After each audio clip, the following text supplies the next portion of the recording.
Então, retalho de moda o que é? Alguém já se perguntou? Já teve uma experiência sobre isso? Então, nós podemos ver que associo algo que vende em quantidades e não a unidades, é o que vem diretamente da fábrica. O José já comentou sobre os grandes armazéns. São as Zaras, as Bershkas, é a moda para as massas. São as lojas de estilistas e afins. São lojas que não são acessíveis. Acho que não se está a ouvir bem. Não. Deixa eu ver. Opa! Ele ligado está, desculpem lá. Mas não se estava a ouvir bem.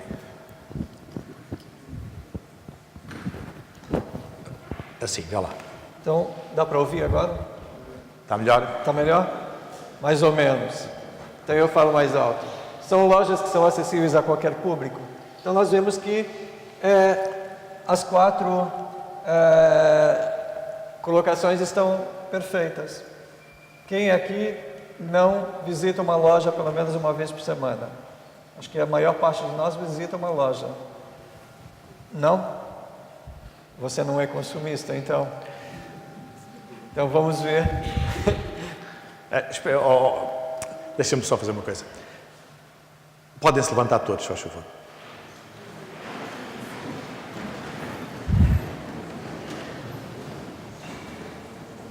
Ok, podem sentar outra vez. Obrigado.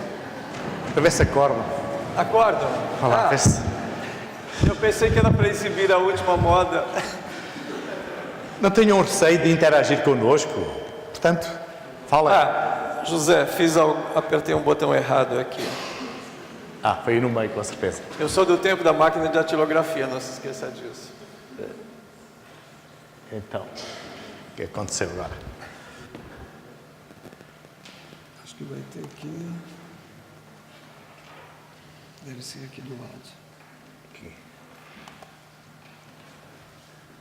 Já está. Então é esse daqui. Quem é que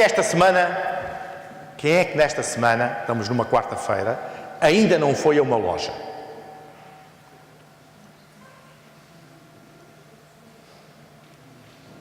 E quem é que já foi uma vez, pelo menos, a uma loja esta semana?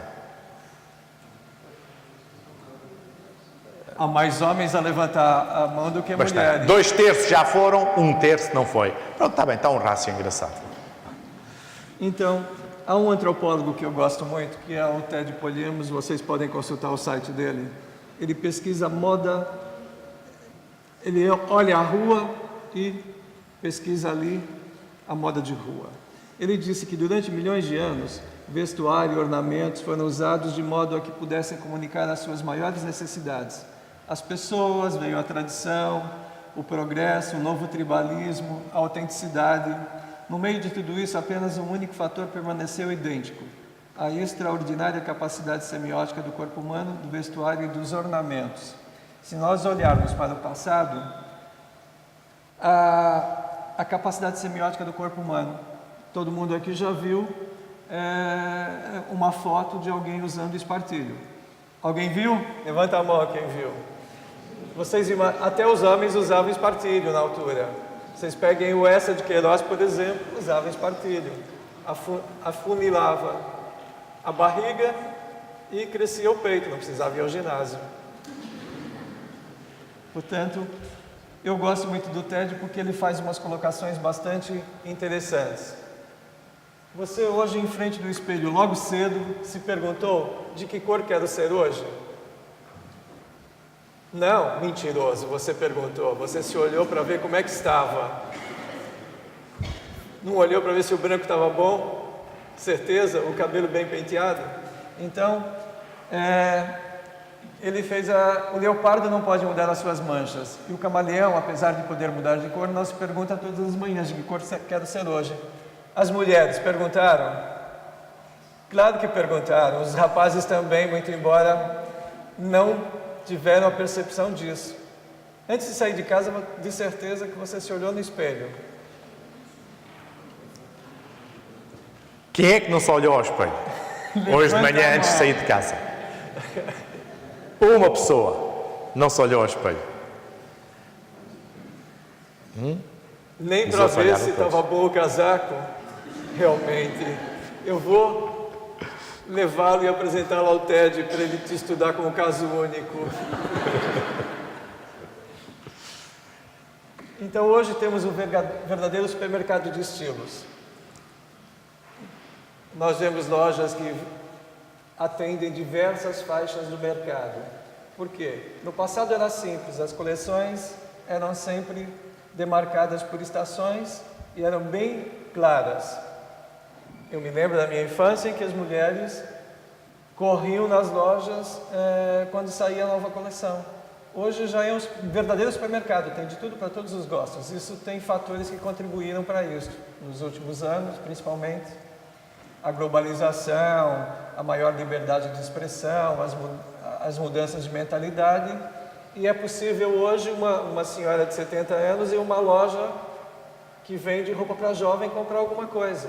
É possível tudo hoje.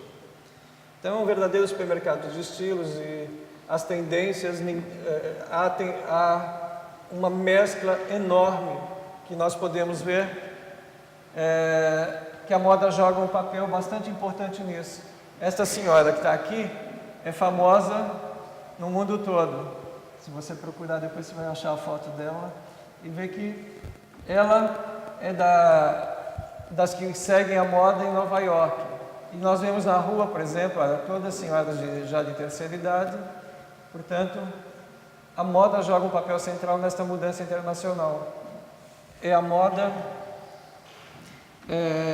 que nos convida a escolher entre a sedução e a elegância.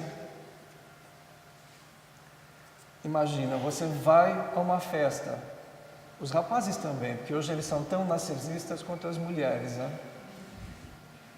Com que roupa eu vou hoje? Já se perguntou? Perguntaram? Sim. Walter, mas não é só quando se vai a uma festa. Todos os dias, tenho a certeza que todas as pessoas que aqui estão... Que roupa é que eu vou levar hoje? Se tiver interessado em alguém, então, qual é a roupa que vai agradar?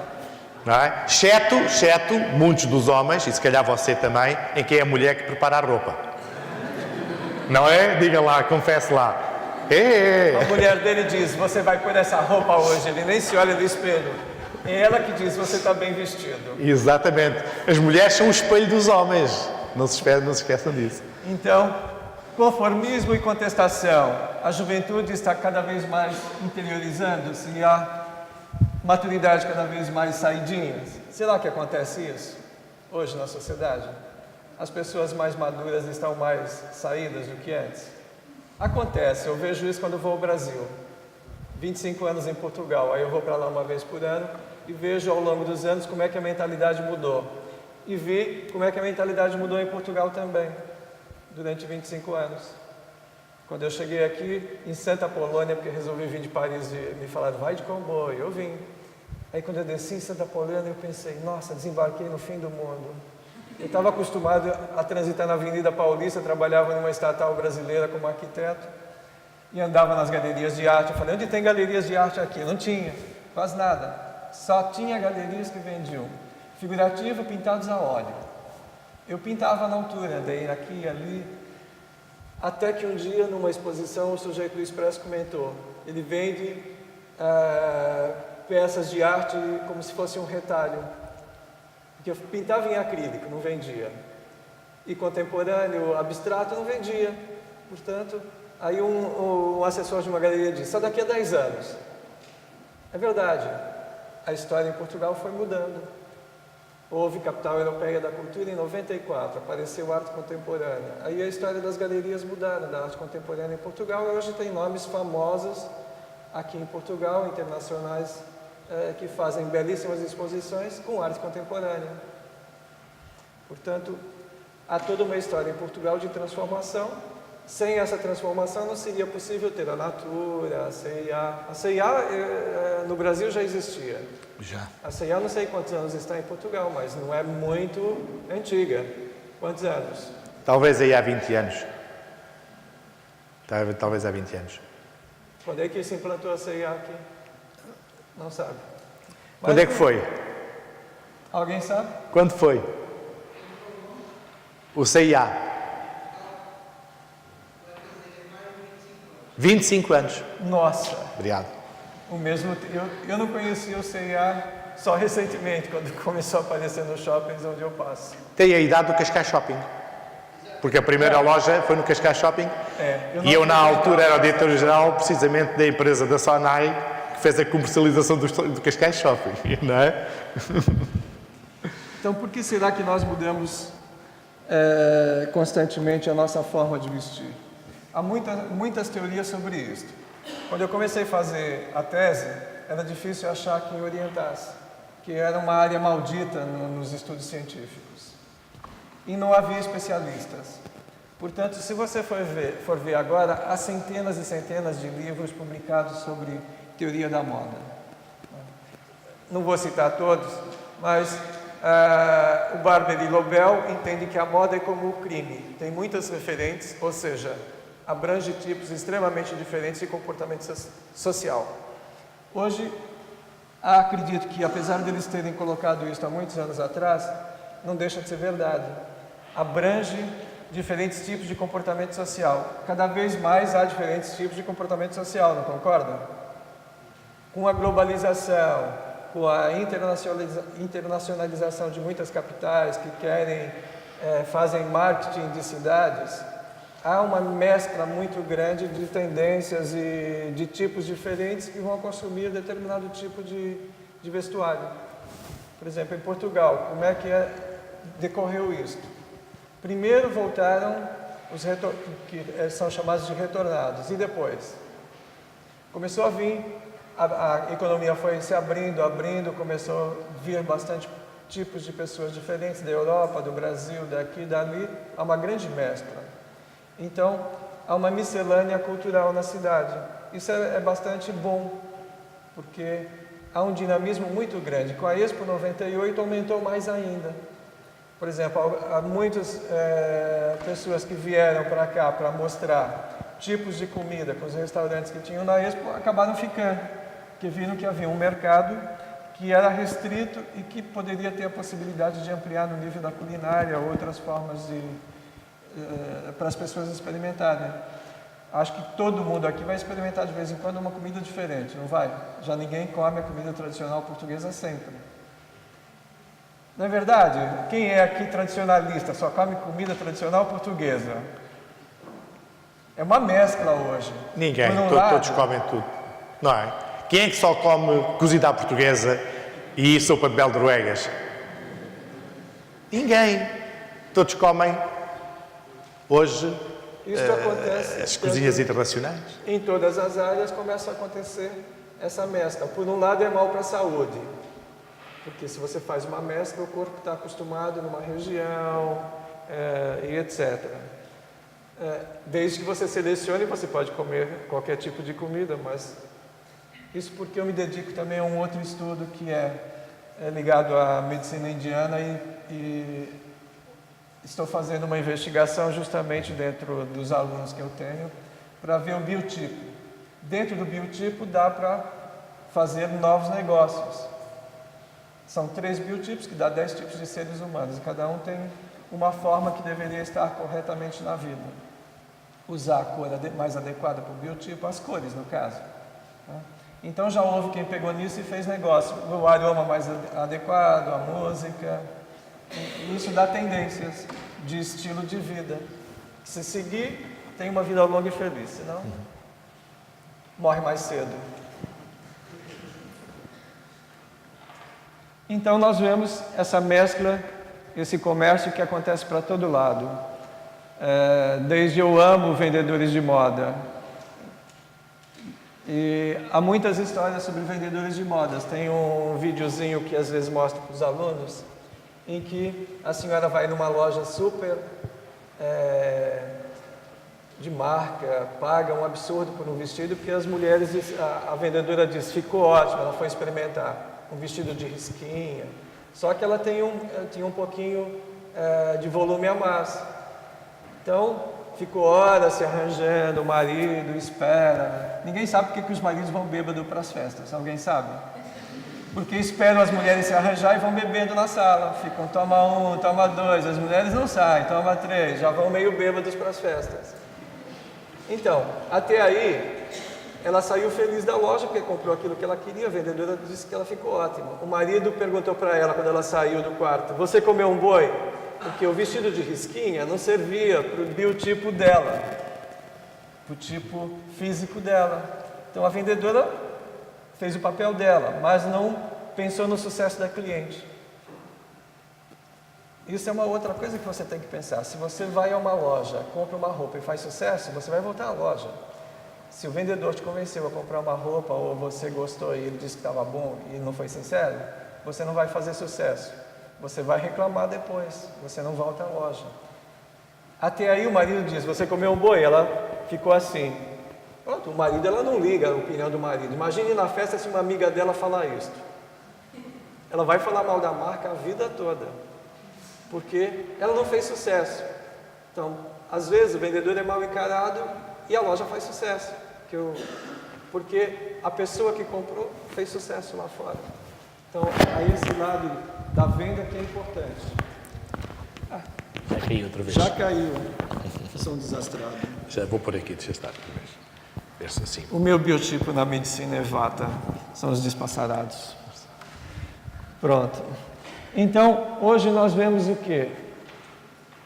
José, acho que deu certo. O retalho da moda. Premissas da situação atual, mas tinha um anterior que não apareceu. Não. É que a letra ali não está boa para ler. Então, da estética de George Brummel a dos vendedores de rua. Nós poderíamos acrescentar isto ao retalho da moda e ao hiperconsumo.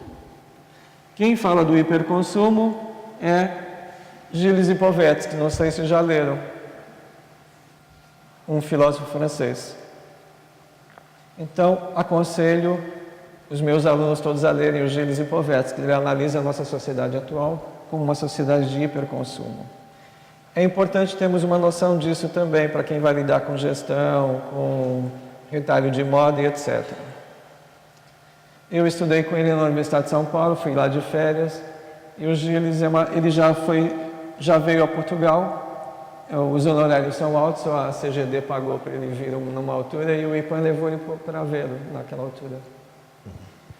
Então, premissas da situação atual. Os teóricos, estudando isso, chegaram à conclusão de que há algumas premissas que levaram ao longo da história que nós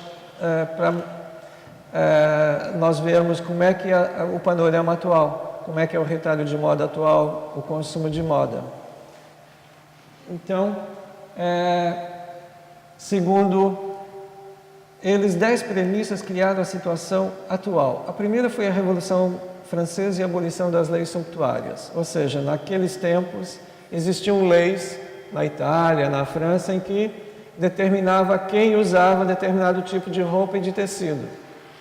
Então, durante séculos, era minuciosamente determinado quem usava as cores e os tecidos em cada categoria social. Os nobres poderiam usar seda, ouro, as prostitutas em França, em determinada cidade, tinham que andar assim, em Milão de outra forma, determinavam as cores, isto e aquilo. Depois isso foi abolido com a Revolução Francesa. Cada um usa aquilo que lhe apetecer. A Revolução Francesa não trouxe só a liberdade política, não é? Mas a liberdade trouxe também a liberdade individual, nomeadamente no vestuário. Portanto, depois veio a Revolução Industrial, têxtil. Com a Revolução Industrial, a moda pôde tornar-se uma indústria. Portanto, todo mundo já estudou a Revolução Industrial no secundário, se calhar não. Em Portugal o ensino é meio facetado no final do secundário, eu acho. Quem vai para uma área só estuda algumas coisas. No Brasil nós temos que estudar tudo. Mas a Revolução Industrial teve um papel importantíssimo nesse caminho todo. Foi graças à invenção das máquinas que nós chegamos à situação atual e vamos mudando sempre. Nós vemos a história dos telefones, dos computadores. Eu acredito que até os tecidos no futuro vão ter outras capacidades. Já há muitas experiências com isso. A invenção da máquina de costura. Essa é uma história também. Primeiro inventaram as máquinas de fiar 6 fios de cada vez. Isso já deu uma maior gama de possibilidades. Ou seja, os tecidos que nós temos hoje são multifacetados com muitas cores. Portanto, as máquinas de tear foram bastante importantes. E vi no Brasil, lá no Nordeste, fui dar uma conferência, uma máquina de tear do tempo dos portugueses que ainda funciona. Foi levado para lá. E eles fazem, não fiam muitos fios, são poucos, mas dedicam-se a fazer, a cooperativa dedica-se a fazer material para hotéis, uma gama muito específica, e é bastante interessante essas máquinas. Depois apareceu o quê? A primeira máquina de costura foi inventada, aí não dá para ler muito bem, mas os costureiros franceses acharam que era uma grande ameaça. A fábrica foi destruída pelos costureiros, ou seja, eles não tiveram a visão de ver que poderiam produzir muito mais e vender. E acabaram com a fábrica da máquina de costura. Depois apareceu, em meados do século XIX, o Singer, que criou as máquinas Singer. Tenho certeza que aqui, grande parte de vocês já tiveram uma máquina Singer na família. As avós, pelo menos, porque hoje com o pronto a vestir, ninguém quer saber de costurar. Então, mas as máquinas Singer são automáticas também. Na altura que era como aquelas, tinham a rodinha. Tem ali umas fotos antigas da máquina, olha. E na minha família já teve Singer. Portanto, a máquina Singer foi bastante importante porque deu vazão a que as mulheres fizessem a sua própria roupa. A máquina de costura foi um instrumento através do qual muitas mulheres deram largas à sua própria subjetividade estética, um instrumento por excelência de libertação do seu narcisismo. Então, o que aconteceu com isso? A moda teve maiores possibilidades. Com uma máquina em casa, eu posso comprar uma revista e copiar. Vejo como é que a atriz está vestida e faço o vestido em casa. Então, proliferaram-se os cursos de corte e costura pelo mundo todo. Aqui em Portugal, ainda existem cursos de corte e costura. A afirmação da burguesia. Então,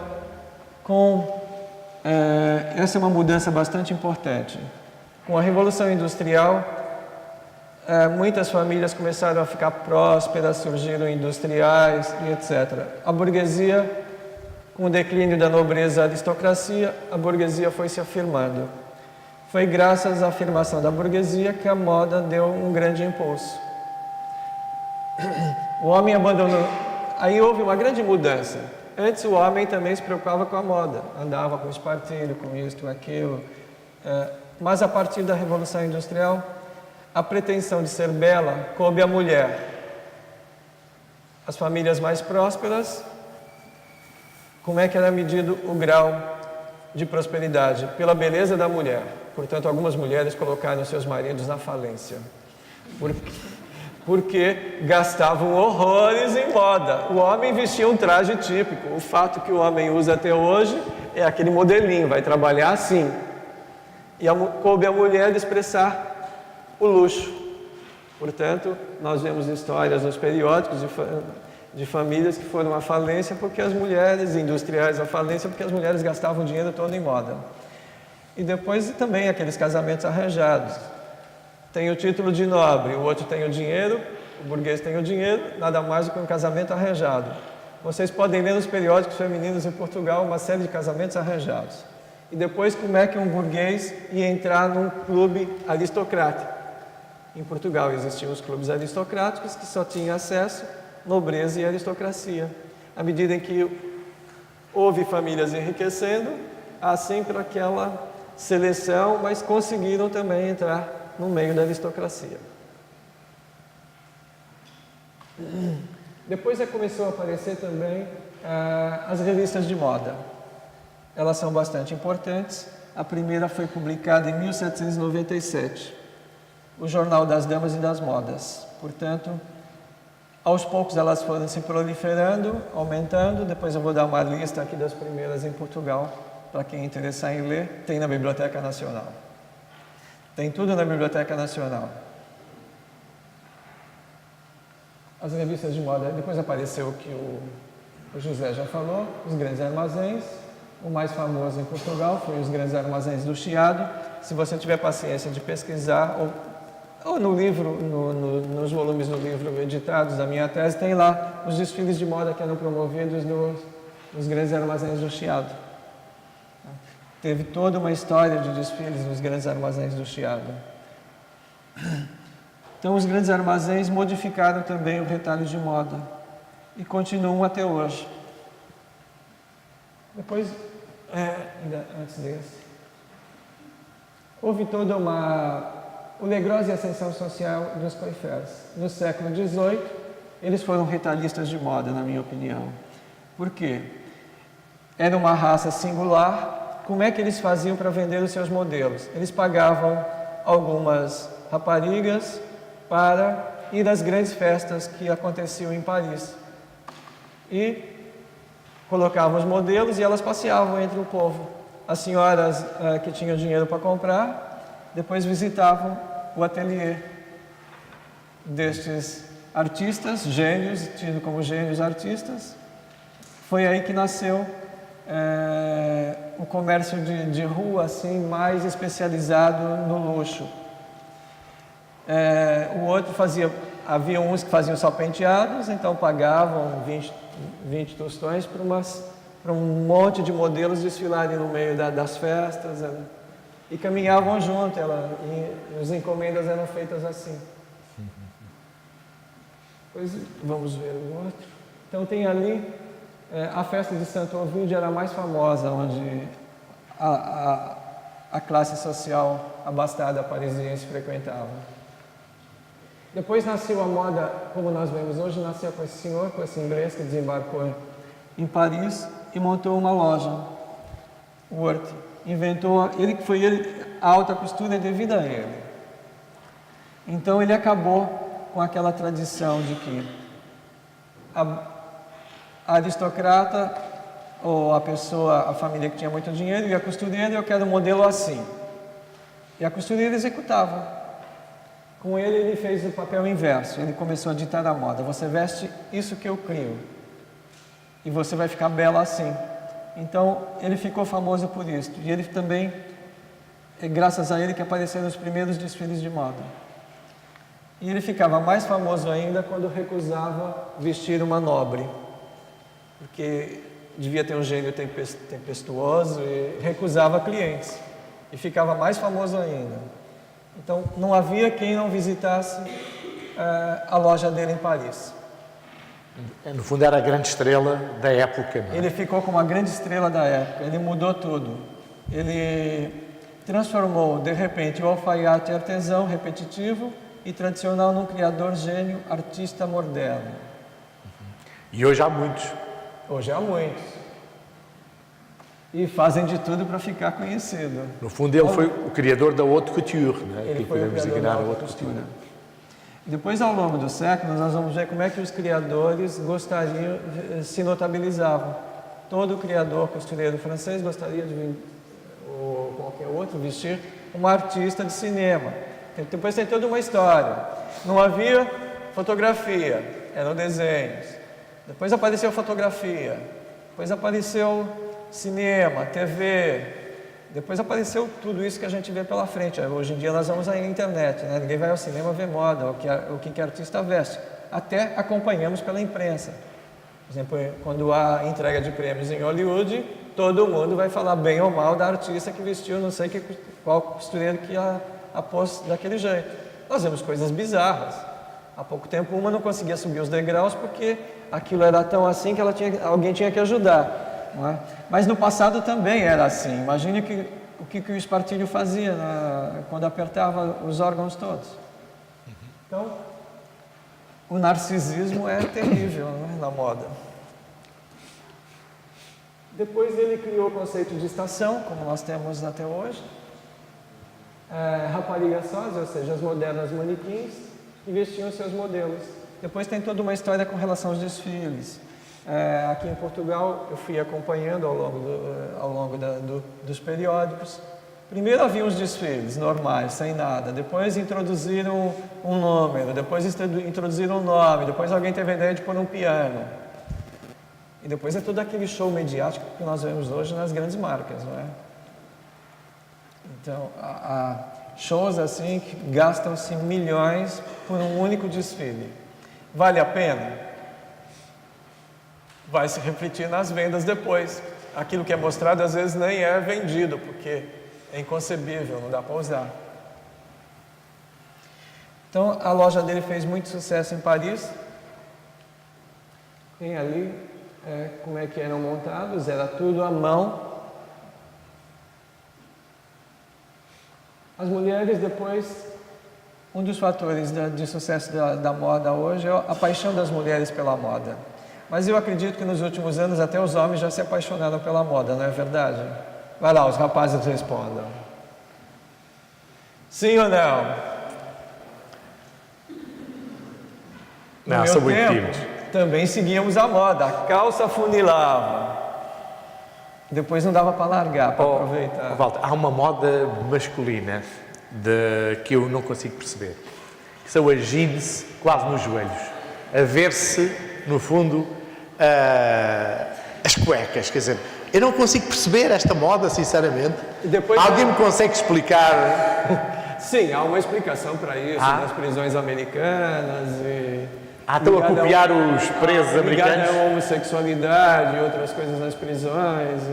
Pronto, não sei se é verdade ou não, mas é a explicação que está... É? Mas é uma coisa inconcebível também. Depois andam pela rua levantando. Exatamente. Exatamente. Depois não dá para andar direito. Não. Mas no meu tempo de jovem também, a calça afunilava, depois ficava parecendo uma saia daqui para baixo. Depois... A calça à boca de sino. Boca de sino. A calça à boca de sino. Tinha umas que era uma verdadeira saia, depois encurtava. E os homens também viraram escravos. Mais ou menos nada, você pensa que é mais ou menos. Então, as mulheres, a moda como nós vemos hoje, graças à paixão das mulheres pela moda. Então nós vemos que aquela ali deve estar feliz, ela nem consegue carregar todas as sacolas que ela tem, olha. E ele já disse, o José já disse no começo, quem é que não gosta de ir a um shopping gastar? Não precisa ir ao psiquiatra, vai ao shopping e gasta, sai feliz, pronto, mudou. Ficam logo bem dispostas. Todo mundo fica bem disposto logo. O pronto a vestir também tem toda uma história em Portugal. Aqui em Portugal, o retalho de moda era feito via Paris. Existia já um pouquinho na Itália, depois Londres, mas os homens seguiam ou Paris ou Londres. E as mulheres, as costureiras portuguesas, aqui quem era costureiro ou costureira, ia a Paris no tempo em que o comboio apareceu, ficou mais fácil a comunicação. Então começaram a ir a Paris, compravam os moldes e reproduziam aqui em desfiles, com o selinho do costureiro de Paris. Se você pegar, eu tenho na minha tese quase todos os desfiles que eu coletei. Portanto, você vai ver que era um tipo de negócio de retalho de moda diferente. Quando é que mudou? Em Portugal. Vai lá, vocês são portugueses, não vai ser um brasileiro para dizer isso. Esse tipo de negócio acabou quando? É a Paris, compra os modelos, reproduz aqui. O Christian Dior colocou até um representante aqui para fiscalizar, porque era muito fácil copiar os modelos e reproduzir sem ter autorização. E sem o selinho, a grife.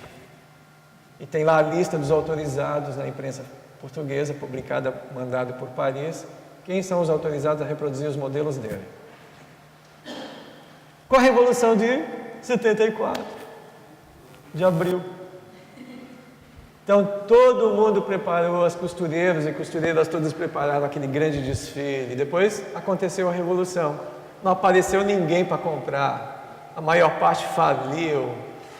Umas fugiram para o Rio de Janeiro porque as costureiras se apropriaram do gabinete todo, das máquinas e tudo. A Candidinha fugiu para o Rio de Janeiro. A Ana Maravilhas, a neta dela está viva até hoje ainda.